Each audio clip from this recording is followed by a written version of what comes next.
안녕하세요. 여러분, 오늘은 저의 사랑 이야기를 해보려고 해요. 부끄러워서 언제 사라질지 모르니까 이걸 보시는 순간 바로 시청하시는 걸 추천드려요.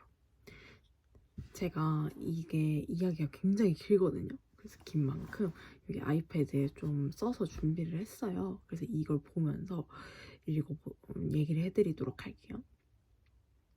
저는 19살 때 저의 첫사랑과 21살 때까지 스스로 2년 정도 연애를 했어요.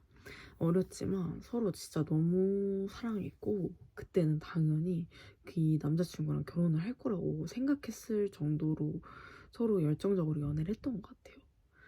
남자친구는 20살 되자마자 군대를 갔고, 군대에서 1년 정도 제가 기다리다가 헤어지게 됐어요. 남자친구랑 저랑 취향은 진짜 너무 잘 맞는데 성격은 서로 정반대거든요. 저 같은 경우는 남자친구한테 모든 거를 말하는 스타일인데, 막 친구를 만나고 와도 나 친구랑 이렇게 놀았어 이러면서 풀스토리를 얘기하고 진짜 1부터 100까지 모든 걸 말하는 스타일인데, 남자친구는 원체 말도 없고 저에게 모든 것을 말하는 스타일은 아니었던 것 같아요. 아무래도 그러다 보니 저는 남자친구가 제 성격이 있다 보니까 저한테 말을 하지 않는 게 저를 믿지 못하여서라고 생각이 들더라고요. 우리가 그 정도로 깊은 관계가 아니구나 라는 생각이 들었고, 그래서 그런 게 서운하기도 했고, 서로 너무 어리다 보니까 연애에 많이 미성숙했던 것 같아요. 남자친구는 좋은 사람이었지만 저랑 달라서 안 맞는구나 라고 생각이 들어서, 그리고 또 영상에 담기에는 어렵고 길고 복잡한 우리의 연애를 정리하기로 했어요. 힘든 일도 많았지만 첫사랑인 만큼 행복한 기억도 너무 많았기 때문에 남자친구랑 저랑 다른 것뿐이지 나쁜 사람이 아니고, 그렇게 생각해서 남자친구가 더 좋은 여자를 만나서 행복하길 바라면서 그렇게 헤어졌던 것 같아요. 그렇게 2019년에 헤어지게 됐고, 그리고서 시간이 지나 저는 22년에 암 판정을 받았어요. 암 판정을 받고 당연히 앞으로 연애라는 거는 내 인생에 없겠구나 싶었어요.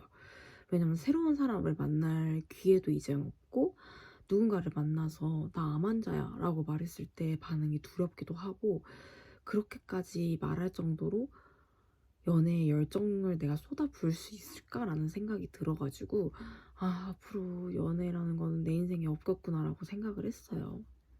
그러던 2014년 8월, 앞서 말했던 제 첫사랑인 전 남자친구에게 연락이 온 거예요. 잘 지내? 라고 카톡이 온 거예요.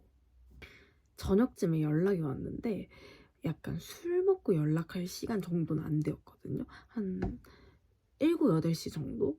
그래서 딱 이름을 보고 내가 잘못 본 건가? 이게 맞나? 라는 생각이 들더라고요. 그래서 뭐라고 대답할지 고민을 하다가, 왠지 잘 지내고 있다라고 보내는 것도 싫고 잘 못 지내라고 보내는 것도 싫어서 그냥 그렇지라고 답장을 했어요. 그랬더니 대학교 잘 다니고 있냐고 물어보는 거예요. 그래서 제가 휴학했다고 했어요. 그랬더니 왜 휴학을 했네요. 휴학하고 뭐하고 지내냐요.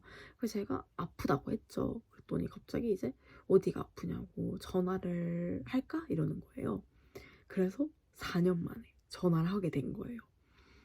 어떻게 지냈는지 얘기를 하는데, 그 전 남자친구가 호주로 워홀을 간다고 하는 거예요. 그래서 언제 돌아올지 미정이다 라고 하는 거예요.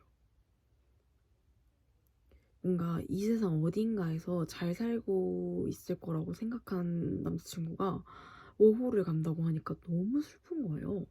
헤어지긴 했지만 가까이 살았기 때문에 지나가다라도 만날 수 있겠지 했던 마음이 이제 아예 못 본다니까 너무 슬프더라고요. 왜 슬프는지 모르겠어. 헤어졌는데. 그리고 4년이나 지났는데. 그래서 근데 이제 이 얘기를 듣고 제가 생각이 든 게, 제가 아는 이 친구는 호주로 워홀을 떠날 애가 아니에요. 그 얘기를 듣고 놀래서 물어보니까, 왜 가냐고 물어보니까 자기가 하고 싶은 게 생겼다고 하는 거예요. 근데 저는 항상 이 친구가 잘 되길 바랬으니까, 그리고 하고 싶은 걸 찾는다는 건 너무 좋은 일이니까 아 뭐 얘기를 듣고 어떻게 해야 될지 모르겠는 거예요. 그래서 이런저런 얘기를 하다가 이제 "가기 전에 한번 보자."라는 얘기를 듣고 전화를 끊었어요. 그래서 이제 남자친구랑 카톡을 하게 된 거죠. 카톡으로 이제 만날 날짜를 잡았어요. 근데 만날 날짜가 이제 남자친구 일 때문에 한 일 주일 정도 남은 거예요. 그 일 주일 동안 연락을 하면서 '이 친구가 나한테 연락을 한 이유는 뭘까? 가는 마당에?' 라는 생각을 계속 하다가 만나기로 한 날 긴장이 되기도 하고 예쁘게 보이고 싶어서 열심히 꾸미고 남자친구랑 만나기로 한 카페에 먼저 도착을 했어요. 그래서 커피를 시키고 남자친구가 이제 도착을 했는데 너무 웃겼던 게 누가 봐도 미용실에 다녀온 것 같은 머리를 하고 온 거예요. 그래서 남자친구도 저에게 '잘생기게 보이고 싶었구나.'라는 생각이 들더라고요. 그래서 너무 웃겼어요. 왜냐면 저희 너무 어렸을 때 만났으니까 이런 모습이 너무 귀여운 거예요. 그리고서 이제 그동안 어떻게 지냈는지, 왜 떠나는 마당에 나에게 연락을 했는지 물어보고 이런저런 얘기를 나눴어요. 근데 만나기 전에 제가 어떤 태도로 이 친구를 마주해야 할까 고민을 했는데 어차피 떠나는 사람한테 마음을 줘봤자 상처받는 거는 저일 거라고 생각이 들어서 마음 주지 말고 차갑게 반응하자라는 생각으로 만났어요. 그런 저의 마음이 느껴졌는지 남자친구가 이제 좀 무안해하면서 이제 "갈까?"라는 식으로 얘기를 다 끝내고 "갈까?"라는 식으로 행동을 하더라고요. 근데 또 막상 4년 만에 만났는데 이렇게 헤어진다니까 너무 아쉬운 거예요. 그래서 고민을 하다가 저녁을 같이 먹기로 해 가지고 저희가 옛날에 사귀었을 때 자주 가던 매운 갈비찜 집에 갔어요. 가서 먹고 '어디 갈까?' 하다가 날이 좋아 가지고 한강에 갔어요. 한강에 가서 이런저런 얘기를 하니까 남자친구가 이제 이런 얘기 이렇게 말하더라고요. "너가 가지 말라고 하면 안 간다고. 한국에서 있으나 외국에서 있으나 외로운 건 마찬가지인 것 같아서 외국에서 다시 시작하고 싶어서 워홀 가기로 결정을 했다. 나는 너를 헤어지고 나서 한 번도 잊은 적이 없다. 그래서 마지막으로 연락을 한 마지막이라고 생각이 들어서 연락을 한 거라고 말하는 거예요. 그 이야기를 듣고 고민이 많은 거예요. 그래서 저도 한 방에 결정할 수는 없으니까 생각해 보기로 했고 남자친구랑 계속해서 연락을 했어요. 연락을 하면서 만나다 보니까 점점 마음이 커지고 '아 나는 진짜 얘 아니면 안 되겠구나.'라는 생각이 드는 거예요. 그래서 계속 만남을 이어오다가 또 어느 날 만나기로 한 날이었어요. 근데 그전에 남자친구가 친누나를 뵙고 왔다는 거예요. 그런데 제가 이제 고등학교 때부터 남자친구 가족분들과도 교류가 꽤 있었거든요.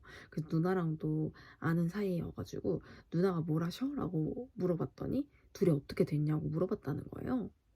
그래서 "뭐라고 답을 했냐?" 이랬더니 "기다리는 중이라."고 대답을 했대요. 그래서 제가 그때 마음을 먹고 "이제 사귀는 사이라고 말해."라고 했죠. 너무 오글거려. 그래 가지고 남자친구가 "진짜? 우리 사귀는 거야?" 이렇게 해 가지고 다시 만남을 시작하게 되었죠. 저는 파워 T여 가지고 만났던 사람을 다시 만나서 똑같은 이유로 싸워서 헤어지는 거는 정말 '시간이 아깝다.'라는 생각이 들더라고요. 그리고 암환자로서 살아가고 있기 때문에 연애의 감정에서 갈등과 좀 힘듦을 제가 못 견딜 것 같더라고요. 그래서 걱정이 많았는데 일단은 너무 만나보고 싶다는 생각이 강하게 들어서 사귀기로 한 것 같아요 제가. 사귀고서 초반에는 갈등이 있을 때 해결보다는 도망치려고 했던 것 같아요. "너는 이런 사람이고 나는 이런 사람이야. 우리가 이렇게 다른데 어떡해?" 라는 식으로 뭔가 그렇게 풀어나가려고 했던 것 같아요. 그래서 좀 잘 지내면서도 투닥투닥거리는 날도 종종 있었죠. 근데 그러다가 패전이 판정을 받게 된 거예요. 근데 패전이 판정을 받고 제가 너무 이제 감정이 너무 힘들고 '아 나는 이제 연애보다는 일단 항암을 먼저 해야 되니까 항암을 받으면서 연애를 하는 게 내가 예민해지기도 하고 우리가 갈등이 있을 때 제가 못 견딜 것 같다.'라는 생각이 들더라고요. 그 작은 다툼조차도 저한테 좀 많이 힘들 것 같아서 '헤어져야겠다.'라는 생각이 들었어요. 근데 너무 좋은 거야. 그리고 이렇게 나의 암 때문에 헤어지는 거는 제가 너무 후회할 것 같은 거예요. 근데 이제 제가 잘 만나야겠다라고 마음을 먹게 된 거, 패논이 판정을 받고 저희가 한 번도 싸운 적이 없어요. 물론 당연히 그동안 서운한 게 있었지만, 옛날에는 서운한 게 싸움으로 번졌다면 지금은 나 이런 거 한 게 서운해. 그러면 상대방이 바로 미안해하고 이렇게 잘 끝나는 게 되는 거예요.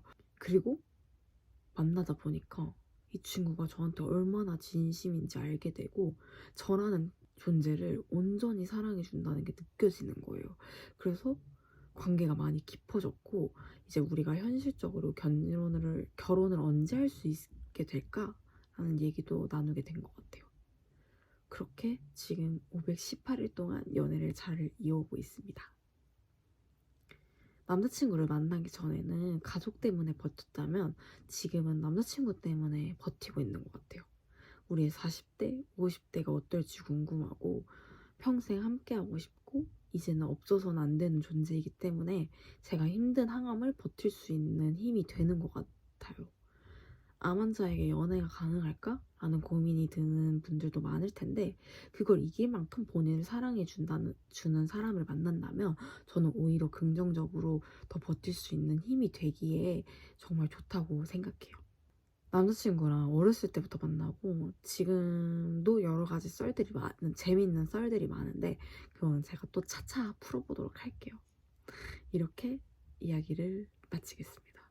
되게 간단하게 추려서 얘기를 하느라 정말 생략된 게 많고 저희의 그런 감정 묘사가 좀 어설펐을 수도 있는데, 제가 찬찬히 이제 또 부끄럽지만 많은 썰들을 풀어볼 테니 기대해 주세요. 그리고 이게 너무 부끄러운 이야기다 보니까 부끄럽고 오글거리잖아요. 그래서 제가 언젠가 또 불시에 삭제를 할 수 있기 때문에 여러분들 빨리 봐두는 걸 추천드리고요. 다음 영상에서 만나요. 안녕.